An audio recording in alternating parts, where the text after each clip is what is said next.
Hello everyone, this is Dr. Jay Mehta here from Mumbai. In today's video, हमारे आज के video में we are going to try and address a very basic but a question जो बहुत लोगों के दिल और दिमाग में रहता है और ये इस चीज़ का टाइमिंग भी एकदम करेक्ट है मेरे हिसाब से। जस्ट अप्रैल और मई का सीजन स्टार्ट होने वाला है।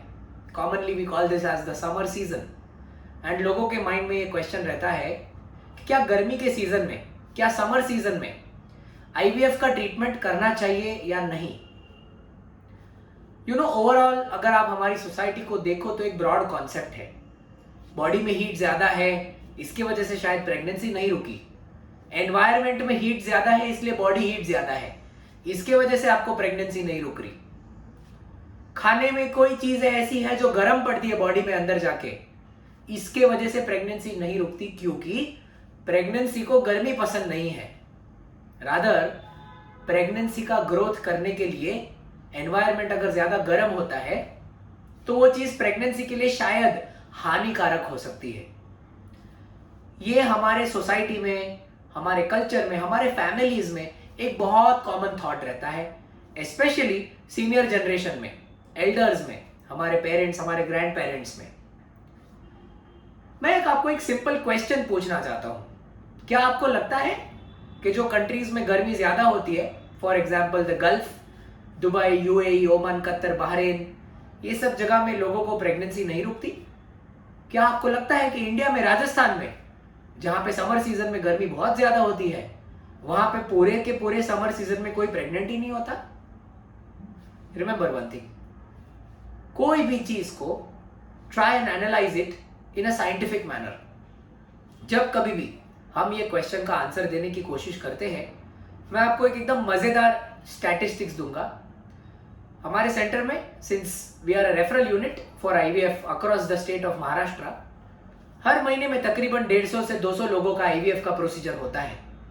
And you will be surprise to know, हमारे जो pregnancy rates in the month of April, May, June, they are higher as compared to the pregnancy rates in the rest of the year. Peak of गर्मी में pregnancy ज्यादा होती है as compared to rest of the year. We don't know what are the reasons for this. We don't even know कि इस चीज को लेके कोई बायस है या नहीं, बट एक चीज हमें श्योरली पता है, अगर आप गर्मी में, अगर आप अप्रैल और मई के सीजन में अगर आईवीएफ का प्रोसीजर करते हो तो डेफिनेटली आपके सक्सेस रेट में कोई भी गिरावट नहीं आ सकती। Definitely sure. मैं आपको इस चीज का साइंटिफिक आंसर देता हूं।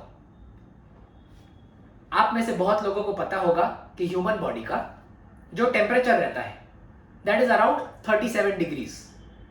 This is the standard body temperature, हम सबका, मेरा, आपका, सबका। गर्भ की थैली के अंदर, यूट्रस के अंदर जो टेम्परेचर रहता है वो भी सेम रहता है। एंड पूरे नेचर में, इस पूरे दुनिया में, यूट्रस, गर्भ की थैली इज द बेस्ट इंक्यूबेटर। भले हम आईवीएफ इंक्यूबेटर में करते हैं, एम्ब्रियो ग्रो होते हैं आर्टिफिशियल इंक्यूबेटर में, पर जो भगवान ने गिफ्ट किया हुआ है इंक्यूबेटर, जिसे हम यूट्रस कहते हैं, उससे बेहतरीन इंक्यूबेटर दुनिया में बन ही नहीं सकता, because that is a God gift. इस इंक्यूबेटर का टेम्परेचर कंट्रोल इतना सुपर्ब रहता है कि बाहर का तापमान भले 50 डिग्रीज होए, बाहर का तापमान भले 0 डिग्रीज होए, तो भी यूट्रस अपना टेम्परेचर 37 डिग्रीज पे मेंटेन करके रख सकता है, सो दैट जब कभी भी एम्ब्रियो, बेबी यूट्रस के अंदर जाता है तब उसको वो ही एडिक्वेट टेम्परेचर मिले जिससे वो बेबी का ग्रोथ हो सकता है। इस चीज को लेके मैं आपको और एक क्वेश्चन पूछूंगा। क्या आपको कभी ऐसा लगता है कि जिस सिचुएशंस और जिस कंट्रीज में ठंडी बहुत ज्यादा रहती है, मान के चलिए Russia, Norway, Finland, Sweden, Iceland, अगर इंडिया में आप देखें तो हिमाचल प्रदेश, नॉर्थ इंडिया, जहां पे ठंडी बहुत ज्यादा रहती है, वो सिचुएशन में कोई प्रेग्नेंट नहीं होता क्योंकि ठंडी बहुत ज्यादा है, इसके लिए प्रेगनेंसी नहीं हो रही? क्या कभी ऐसा सोचा है? So practically all this is a state of mind. ये हमारे अंदर इनग्रेन किया हुआ है कि नहीं नहीं, गर्मी के सीजन में ये ट्रीटमेंट नहीं करना चाहिए, गर्मी में करोगे रिजल्ट कम आएगा।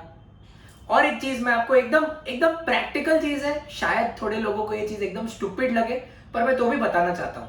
देखिए गर्मी के सीजन में आते हैं समर वेकेशंस, ओके। बहुत सारे डॉक्टर्स के भी बच्चे होते हैं और हम एज डॉक्टर्स भी समर सीजन में नॉर्मली, क्योंकि बच्चों के स्कूल में वेकेशंस होते हैं इसीलिए वेकेशन पे जाते हैं। काफी बार जब डॉक्टर्स वेकेशन पे जाते हैं तब जायज सी बात है कि आपका आईवीएफ का ट्रीटमेंट डॉक्टर के वेकेशन के टाइम पे तो नहीं होगा, आपका डॉक्टर तो वेकेशन पे है। तो उस सिचुएशन में काफी बार प्रैक्टिकल पर्पस के लिए बोला जाता है कि अभी 1 या 2 महीने के लिए हम आईवीएफ नहीं करने वाले, जून का सीजन आने दो, बारिश आ जाने दो, तब से आईवीएफ चालू हो जाएगा। This is a very common practical problem. इसमें कोई डॉक्टर का दोष नहीं है, डॉक्टर भी इंसान ही है, इस चीज में कोई प्रॉब्लम नहीं है, but this is something which is very very common. Finally मेरा ये मॉरल है कि जस्ट इन केस आप पेशेंट हो और अगर आपको अप्रैल, मई, मार्च एंड ये सीजन में अगर आप आपका खुद का आईवीएफ करवाने की सोच रहे हो तो प्लीज डरिए मत, आपके साथ कुछ गलत नहीं हो सकता। आईवीएफ का जो नॉर्मल सक्सेस रेट है तकरीबन 35 to 40%, डेफिनेटली आपको उतना सक्सेस रेट मिलेगा। वैसे भी आईवीएफ का सक्सेस रेट आप समर में करो या विंटर में करो 35 से 40% ही रहता है।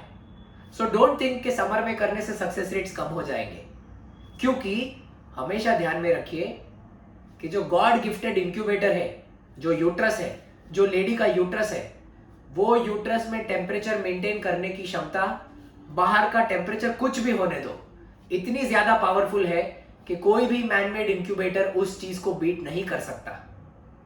ऑफ कोर्स इस चीज को लेके थोड़े और क्वेश्चंस हो सकते हैं, you may post them in the comments box. मैं या मेरे कोई टीम मेंबर्स इसको आंसर करने की आपके क्वेश्चंस को आंसर करने की कोशिश करेंगे। Thank you so much.